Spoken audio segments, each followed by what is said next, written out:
गोस्वामी तुलसीदास जी महाराज जब उन्होंने रामचरितमानस लिखी ना, तो इतनी ख्याति हो गई रामचरितमानस की।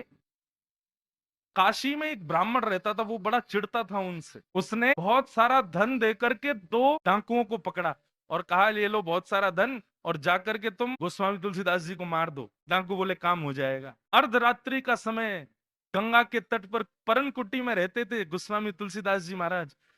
जैसे ही डाकू उनको मारने के लिए गए उनकी कुटिया के पास, तो क्या देखा, कुटिया के बाहर एक गौर वर्ण और एक श्याम वर्ण के दो बालक, दो कुमार, राजकुमार जैसे दिख रहे थे। उनकी कांति एक की श्याम वर्ण थी, एक की गौर वर्ण थी, हाथ में धनुष लेकर के और पहरेदारी कर रहे थे। उनका रूप देख करके डाकू तो देखते ही रह गए। बोले भैया पैसा वैसा सब वापस करो, हम इनको नहीं मार सकते। दूसरे दिन ब्राह्मण के पास पहुंच गए और ब्राह्मण से जाकर के बोले भैया ये लो अपना धन, और सुनो दुगना चाहिए तो दुगना ले लो, हम उनको नहीं मार सकते। बोले ऐसा क्या हो गया भाई? तो उन्होंने कहा अरे कभी चलो रात में हमारे साथ। इतना सुंदर मुखमंडल, ऐसे कटाक्ष नेत्र, ऐसी सुंदर नासिका, ऐसे सुंदर ओष्ठ, ऐसे सुंदर भुजाएं, ऐसे सुंदर चरण, दो राजकुमार इतने सुंदर हमने कभी नहीं देखे। गोस्वामी जी की पहरेदारी कर रहे थे रात्रि में, और ऐसा कहकर के डाकू गोस्वामी जी के पास ही चले गए।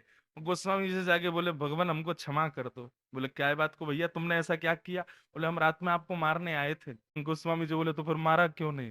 बोले हम कैसे बताएं, वो दो राजकुमार कहाँ हैं जो आपकी पहरेदारी करते हैं? गोस्वामी जी बोले कौन से पहरेदार? और जब रूप की कांति का वर्णन किया ना, गोस्वामी जी के नेत्र सजल हो, डाकुओं को हृदय से लगा लिया। बोले तुम बड़े भाग्यशाली। बोले क्यों? बोले द्वार पर कोई राजकुमार नहीं था, कोई पहरेदार नहीं था, साक्षात रघुनाथ जी और लखन भैया पहरेदारी कर रहे थे। तुम भाग्यशाली हो, तुमने उनका दर्शन किया। नमे भक्त्या प्रणश्यति, ठाकुर जी जिसकी रक्षा करते हैं उसका कोई बाल बांका नहीं कर सकता।